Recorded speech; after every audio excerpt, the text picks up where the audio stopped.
लाज मोहिला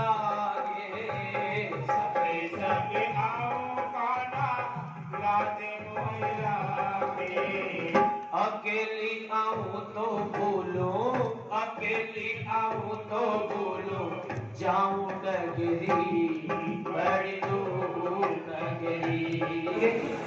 भगवान बोला रे कन्हैया, मैं तुम्हारे से बेटा पोती नहीं मांगने आया, केवल दर्शन करने आया हूँ। तुम्हारे लाख वर गरज पड़े तो तू आ जा। सुदामा जी वहीं पर आधी धोती को बिछा लिया, आधी को ओढ़ लिया, वहीं सो गए।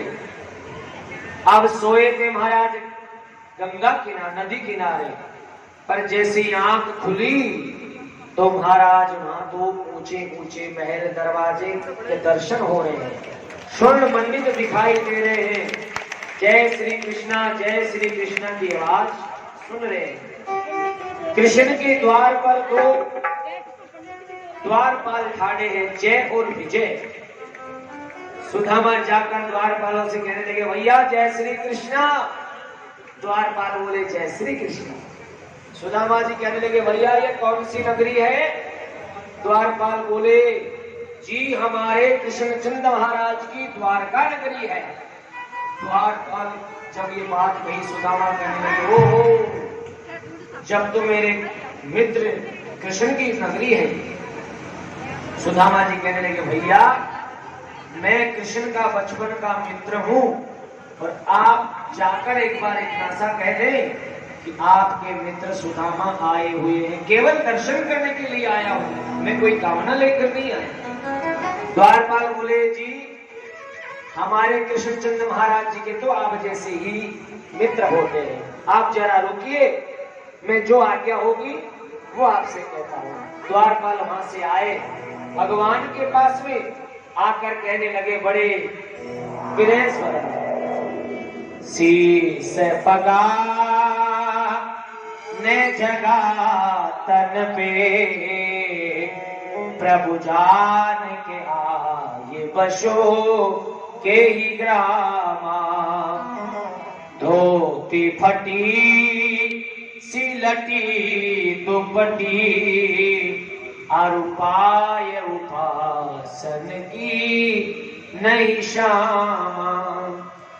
धोती फटी द्वार खड़ो, द्विज दुर्बल एक, रहो चकिसो वसुधा अभिरामा। पूछत दी ने दयाल को धाम, बतावत तनु नाम सुदामा। द्वारपालों ने भगवान से यार कही, प्रभु द्वार पर एक सुदामा नामक का ब्राह्मण आया हुआ है, अपना सखा बता रहा है। जैसे ही भगवान सुदामा का नाम सुना और बोले, अरे तुम उनको अंदर क्यों नहीं ले आए? भगवान अपने सिंहासन से नीचे कूद गए और दौड़ लगाने लग गए। महाराज दुपट्टा कहीं गिर गया, कुंडल कहीं गिर गया, चरण पादुका नहीं पहने, प्रधान द्वार पर आ गए और सुदामा जी को गोद में अंक में भर लिया। महाराज सुदामा जी को लेकर अपने महल में आए और भगवान भी सुदामा की दशा देखकर करुणार्त हो गए। देखी सुदामा की दीन दशा, करुणा करके करुणानिधि रो रही। आकर अपने स्वर्ण मंडित सिंहासन पर विराजमान कर दिया, चरणों में स्वर्ण बैठ गए। रुक्मणी जी जल की झारी लेकर आई, लेकिन भगवान ने जल के हाथ नहीं लगाया। पानी परात को हाथ से छुयो नहीं, नैनन के जल से पग धोए। भगवान इतने रोए सुदामा को देखकर कि आंसुओं से चरण धो दिए भगवान। प्रभु ने जैसे सुदामा के चरणों को धोने लगे, सुदामा कहने लगे, अरे भैया लाला तू मेरे पावन को गाय को धोवे, मुझे बड़ी शर्म लगे।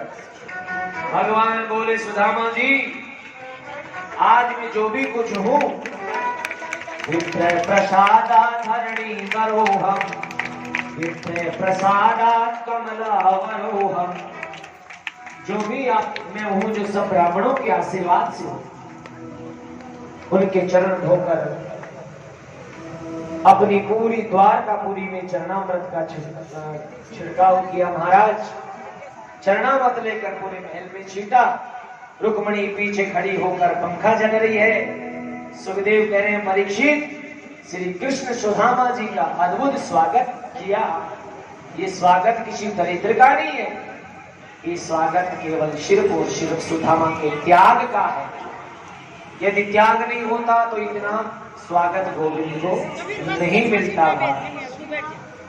आज भगवान सुदामा जी का स्वागत किया और समस्त रानी पटरानी आकर सब आशीर्वाद लेने लगी। आइए आप हम भी सब भगवान का पहले हमारे मुख्य यजमान करेंगे, उसके बाद में सभी को एक एक को आकर पूजा करनी है। प्रेम से इकट्ठे ना हो। इधर भगवान सुदामा जी एक दूसरे चर्चा करने लगे।